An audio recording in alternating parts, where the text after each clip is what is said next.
Imagine a young boy, born into a society that treats him as less than human, growing up in an India that views his very presence as untouchable.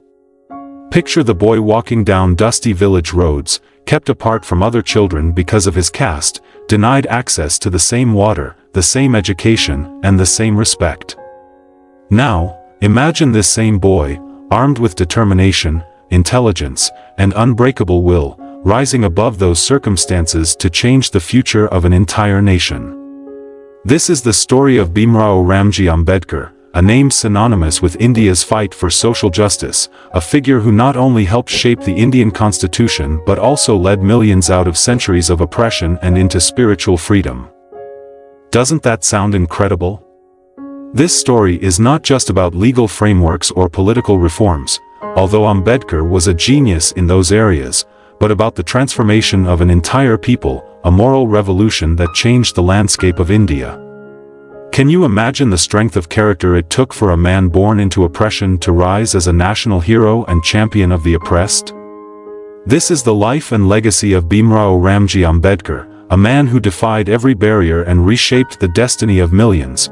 The early life of Bhimrao Ramji Ambedkar, a journey from oppression to education, born on April 14, 1891, in the small town of Mo in Madhya Pradesh. Ambedkar was the 14th child in a family belonging to the Mahar caste, a Dalit community considered untouchable under the rigid caste system of Hindu society.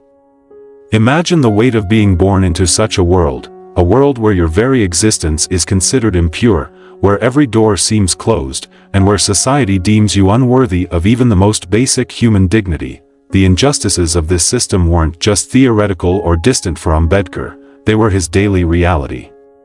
The young Ambedkar wasn't allowed to drink from the same water sources as upper caste children, wasn't permitted to sit with them in school, and was often humiliated just for being a Dalit. Can you imagine growing up in such a stifling environment, where everything about who you are is seen as inferior? It's hard even to picture. But here's where the story gets even more remarkable. Despite all these limitations, young Bhimrao wasn't deterred. He was determined to learn, to educate himself, and to rise above the circumstances that society had unfairly imposed upon him. His father, a retired British Indian Army officer, also valued education and ensured that Ambedkar attended school, even though the obstacles were enormous. Can you imagine the determination it took for this young boy, facing daily discrimination, to continue attending school and working harder than anyone else? It's almost miraculous that Ambedkar managed to excel academically in such an environment, but excel he did. After completing his primary education, Ambedkar received a scholarship from the Maharaja of Baroda, which allowed him to pursue higher education abroad, a privilege unheard of for someone from his background. It was like a door to the world opened up for him, and Ambedkar seized the opportunity with both hands. He enrolled at Columbia University in New York, where he studied economics, sociology, and politics. From there, he went on to earn doctorates in economics and law from prestigious institutions such as the London School of Economics and Gray's Inn. Can you imagine the transformation in this young man? From being a boy who wasn't allowed to sit next to his classmates because of his caste, to standing tall in the intellectual circles of the world's most elite universities, it's like a dream come true. Isn't it? But Ambedkar wasn't content with personal success. He could have easily stayed abroad, enjoyed the fruits of his hard-earned education, and lived a comfortable life away from the discrimination he had grown up with. But that wasn't the man he was. Ambedkar's heart was with his people, with the millions of Dalits back in India who were still trapped in the vicious cycle of caste-based oppression.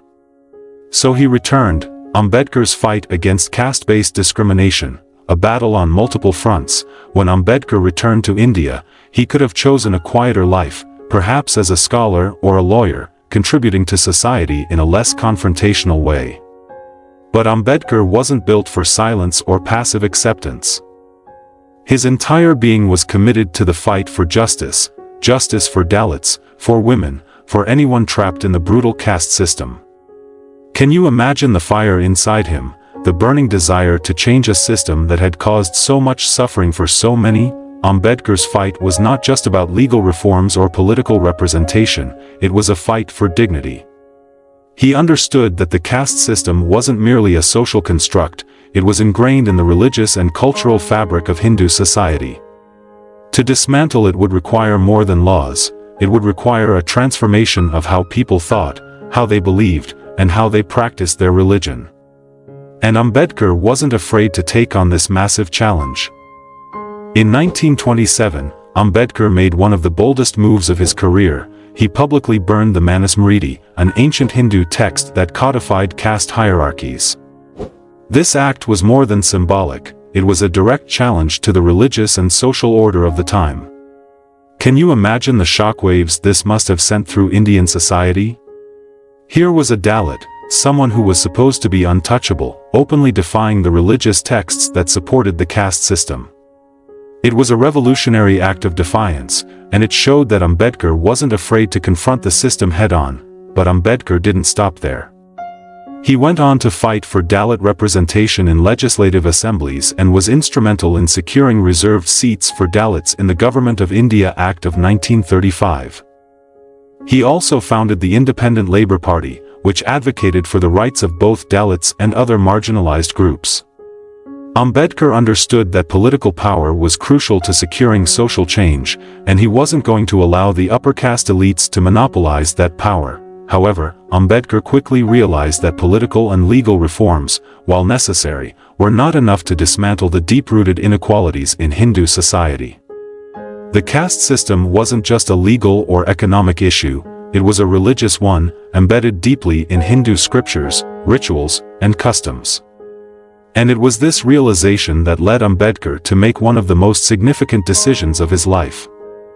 Ambedkar's disillusionment with Hinduism. Searching for a new spiritual path, Ambedkar's fight against caste wasn't just political, it was deeply personal. He had lived the oppression firsthand, and he knew that any real change would require a radical rethinking of the religious foundations of Indian society. And for Ambedkar, the caste system wasn't just a social injustice, it was a religious one. It was embedded in the very structure of Hinduism, in texts like the Manusmriti, which justified the subjugation of entire communities based on their birth. How could a religion that claimed to uphold morality and ethics also uphold such a system of inequality? Ambedkar's disillusionment with Hinduism grew as he realized that reforming the religion from within was nearly impossible. The upper caste elites who controlled the religious institutions had little interest in dismantling a system that benefited them. Ambedkar tried, oh, how he tried, to push for reforms within Hinduism, but he was met with resistance at every turn. Can you imagine the frustration, the heartbreak, of realizing that the religion you were born into, the religion that shaped the society you lived in, was itself a source of oppression? It was this deep sense of disillusionment that led Ambedkar to declare in 1935, "I was born a Hindu, but I will not die a Hindu." This wasn't just a personal decision, it was a revolutionary statement. Ambedkar was publicly rejecting the religion that had justified his oppression. He was looking for something more, something that offered true equality, true compassion, and true justice, but what would he choose? Ambedkar explored several religious alternatives, including Islam and Christianity. Each offered its own set of benefits, but none resonated with him as deeply as Buddhism. Why Buddhism, you ask? What was it about this ancient Indian tradition that drew Ambedkar in? The turn to Buddhism, a philosophy for spiritual and social liberation. Buddhism, for Ambedkar, wasn't just a religion, it was a philosophy of life, one that aligned with his ideals of equality, justice, and rationality. Unlike Hinduism, which was steeped in ritualism and hierarchical structures, Buddhism offered a spiritual path that emphasized the equality of all beings. The Buddha's teachings, particularly the Four Noble Truths and the Eightfold Path, provided a framework for addressing the root causes of human suffering, suffering that, for Ambedkar, wasn't just individual but collective, affecting entire communities like the Dalits. For Ambedkar, the Buddha's concept of dukkha, suffering, wasn't limited to personal pain. It extended to the collective suffering of oppressed groups. The caste system was, in itself, a form of dukkha, a source of immense suffering for millions of people. And in Buddhist philosophy, the way to overcome suffering was through right action, mindfulness, and ethical conduct. These principles aligned perfectly with Ambedkar's vision of a just society, but Ambedkar's turn to Buddhism wasn't just about personal enlightenment. It was about social liberation. He saw in Buddhism a philosophy that could be used to dismantle the caste system, to create a society where everyone was treated with dignity and respect. Buddhism wasn't just a spiritual path for Ambedkar, it was a revolutionary tool for social change. And then came the historic moment. On October 14, 1956, in Nagpur, Ambedkar, along with over 500,000 Dalits, publicly converted to Buddhism in what is now considered one of the largest mass conversions in history. Can you imagine the sense of liberation, the collective joy of breaking free from centuries of oppression?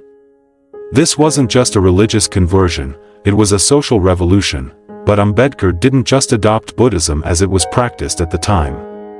He created his own interpretation of the faith, known as Navayana Buddhism, or the New Vehicle. This wasn't about reaching personal nirvana, it was about collective liberation. Ambedkar reinterpreted many aspects of Buddhist philosophy to make them applicable to the fight against social oppression. He rejected rituals and monasticism, focusing instead on rational thought, scientific inquiry, and social activism. In Navayana Buddhism, the fight for social justice was at the core, the legacy of Bhimrao Ramji Ambedkar, a beacon for social justice. Today, Ambedkar's legacy shines brightly, not just in India but around the world. Millions of Dalits identify as Buddhists, following the path that Ambedkar laid out for them. His teachings continue to inspire movements for social justice, both in India and globally. Can you believe how far-reaching his impact has been? Ambedkar's vision of a society based on equality, justice, and human dignity continues to resonate, offering hope to marginalized communities everywhere. In states like Maharashtra, Ambedkar is regarded as a hero and a savior. The Navayana tradition he founded has become a powerful force for social change, advocating for the rights of Dalits and other oppressed groups. Ambedkar's interpretation of Buddhism as a means for social liberation has gained international attention, inspiring movements for justice, equality, and human dignity around the world. But perhaps the most profound aspect of Ambedkar's legacy is his unwavering commitment to justice. He didn't just fight for legal reforms or political power, he fought for the soul of his people. He understood that true liberation required more than just changes in the law, it required a transformation of how people thought, how they lived, and how they believed. Ambedkar's life was a testament to the power of education, determination, and compassion in the face of overwhelming adversity. So, as we reflect on the life and legacy of Bhimrao Ramji Ambedkar, let's ask ourselves, how can we take inspiration from his journey? How can we use his teachings to fight for justice in our own world? Ambedkar's story is not just one of personal triumph, it's a call to action, a reminder that true justice requires both courage and compassion. What an extraordinary life. What an extraordinary legacy. Don't you think?